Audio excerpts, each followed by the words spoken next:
What's up guys, it's Nolan here at Oakos Automotive and I'm really excited to share with you our new project we're starting on.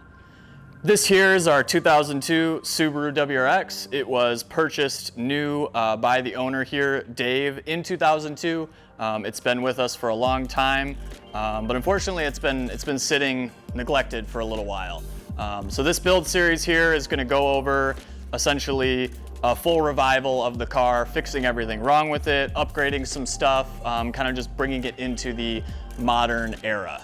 So just as a quick intro here, I'm gonna give you guys a little bit of an overview of the car, pretty much everything that's done to it so far as it sits right now, and point out some key things that we plan to work on and upgrade throughout the series. As much. So starting under the hood, here's pretty much the crown jewel of the car as it sits right now. It's a EJ207 from a version 9 Spec C, arguably one of the best factory engine packages that Subaru ever did. It's factory twin scroll turbo, has the bigger hot side for more top end power. It had a factory oil cooler, kind of just all that good like track friendly or motorsports friendly stuff that you would want. So very desirable engine package. Luckily, it's a great starting point for us. It's very healthy, it's in very good condition. And we'll sort of go into that later in the series when we start doing engine mods in that way. So moving on to the exterior of the car, pretty obvious in the front. It's a black bumper and grille. A lot of people that have been customers or following us online for a long time will know about the infamous black front bumper. The grille is kind of just a matching counterpart to that. And just looking at the rest of the exterior, it's luckily pretty much stock and in great condition, both like dent and paint wise, but also rust wise, both on the outside and from a chassis standpoint, which is a really good thing considering these older cars are getting pretty hard to find in like clean or rust-free shape, especially here in Michigan. So we're happy to have a good platform to work on and not want to slam our head against the wall dealing with rust issues. Interior is pretty much the same. It's pretty much stock other than like the cluster bezel with the gauges there, and luckily in good shape.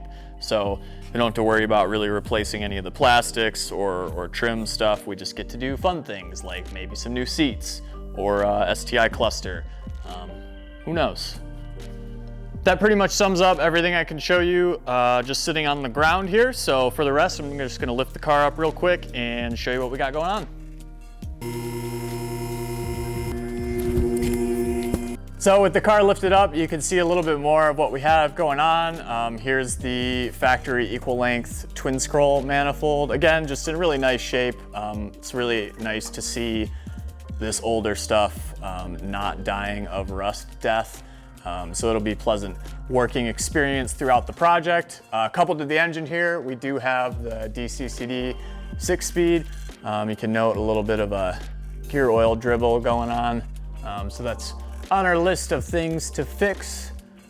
Moving down the back here, single piece aluminum drive shaft that you can see worked its way in the self-clearancing department.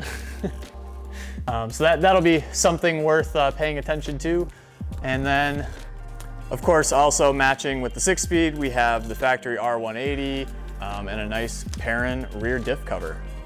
The first two things we're planning on addressing with the car is pretty much all undercar stuff. So there's, I think, 2 or if not 3 of the wheel bearings are in rough shape and need to be replaced. So with that, we're gonna do all 4. We have issues like I showed you with the trans leaking from the axle seals, so we will get that addressed, as well as some things going on with the axles. So these front 2 are what appear to be some aftermarket, maybe part store axles from a place like AutoZone.